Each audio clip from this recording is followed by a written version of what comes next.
Hello friends, today I will introduce to everyone the movie Immortal Race. This is one of the best movies of this year. She gently raised the dagger, the stone turned to gold, her hand pressed to the ground, a fresh stream flowed out. The truck that lost control suddenly flew over. She raised her hand, it immediately turned into thousands of rose petals. That is the power of Circe, a member of the Eternals. This race is immortal. Since the beginning of Earth's civilization, they have always protected humanity from the invasion of monsters deviants.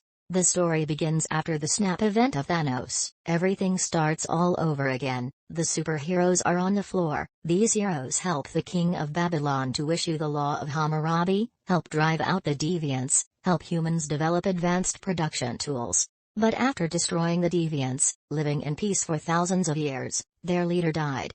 The only thing that can kill Eternals is the deviants. These monsters have begun to rise again, and moreover, they are chasing the Eternals.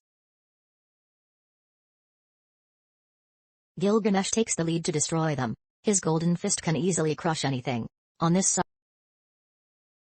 side, the mage Kingo accumulates strength that needs his teammates to prolong the time, but the huge power of the deviants makes it difficult for his teammates to hold out. At the last second, having accumulated his power, he dealt a fatal blow.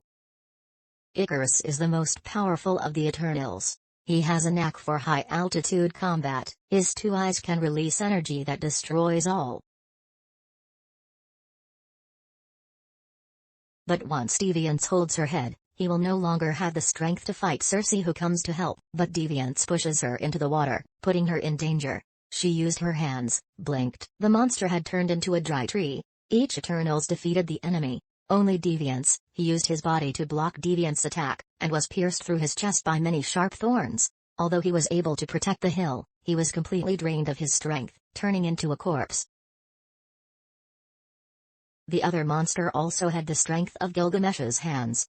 When it was about to take a step forward, Icarus arrived in time, solving the danger at that time. They burned their comrades but at the same time discovered a problem. The deviants came to Earth to absorb the power of humanity, which will cause humanity to perish. Eternals, if stopped, will change the trajectory of humanity's civilization. So the creatures here will not all become potted birds, but they soon discovered that destroying the deviants themselves was not to protect humanity, but to destroy humanity. Celestial is the lord of the universe, seeding hundreds of millions of planets. These seeds took 1 billion years to absorb nutrients from the planet, eventually evolving into Celestial. Unfortunately, the Earth, which the Eternals are protecting, has such a seed. Celestial Rishem has absorbed enough nutrition for 1 billion years to prepare to awaken, but the price of awakening is that the Earth will be destroyed. Humanity and all civilizations will be destroyed. The Eternals were sent to Earth to fulfill a mission, ostensibly to protect humanity from being invaded by other animals. But the real purpose of this quest was to make sure enough humanity provided nutrients for the Celestial Rishem. Now that the Celestial Rishem was about to appear, the Eternals no longer needed to protect humanity. Circe could not accept this cruel reality. They have protected humanity for thousands of years, but Eternals cannot agree with humanity. Still the same saying, it is all arranged by fate. More devastating is that their leader was not killed by the deviants but by their comrade, Icarus. He is a celestial fanatic. Anyone can stop Celestial Rishem from awakening, even his close comrades can kill him. Now he warned other teammates, if they dare to influence, he will also chase and kill. Kingo, unable to accept this reality, raised his hand to deal with the traitor Icarus, but Icarus disappeared in the blink of an eye, leaving no chance for them to strike. The rest of the Eternals all fell into turmoil. Thousands of years of friendship with humans between them has long had a bond that is not easy to break. If they don't care about them, it's self-destruction. Civilization itself. But betraying Celestial will have to receive extremely dire punishment. At this time, Circe decided to follow the call of their hearts. Even if they were gods, they had no right to take these innocent lives. They decided to prevent Celestial Rishem from being reborn.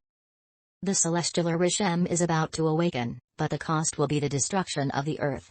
Circe's time was running out. She gathered her teammates to prepare to join forces to put Celestial Rishem to sleep once again. In the body of the Eternals released countless rays of fate together. Just by working together, they can have enough power to suppress celestial Irisham. But it was at this moment that Icarus arrived, where he flew to destroy. Volcano erupts, meteors fall. With the end of the world approaching, he gently dealt with the Eternals. But the arrogant Icarus did not expect, the organs that control Icarus's power, even his strongest lightning cannot destroy. At this time, the waves of the sea rose, and celestial Irisham's head and hands appeared on the surface of the sea. Circe used all her strength to create a huge net. Each Eternal sensed their power accumulating in the air, gradually freezing the fingers of celestial Irisham, the giant god frozen in the sea. After the disaster passed, Icarus knelt in despair because he couldn't stop the Eternals, so he was very sad, with his power actually able to melt the ice to help the celestial Irisham awaken. But he did not. Perhaps at the last moment he understood, the weak are not the toys of the strong. No matter how weak a life is, it has the right to continue living. He flew away from the earth, rushed towards the sun, letting the sun swallow his body. It was his way of atonement, but it wasn't all over yet. The supreme god who created Celestial decided to punish Circe. As for humanity, God will use his own way to judge whether humans are qualified to live on Earth or not. The movie ends here. In fact, humans have not been the strongest creatures ever since.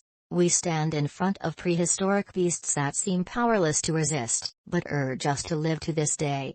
Moreover, it also created a series of civilizations. Isn't faith and creativity strong? Not the same race, not the same skin color, not the same creed, but soon became a unified whole. Let's wait for the next fate of the Eternals and Celestials' judgment on humanity in the next movie.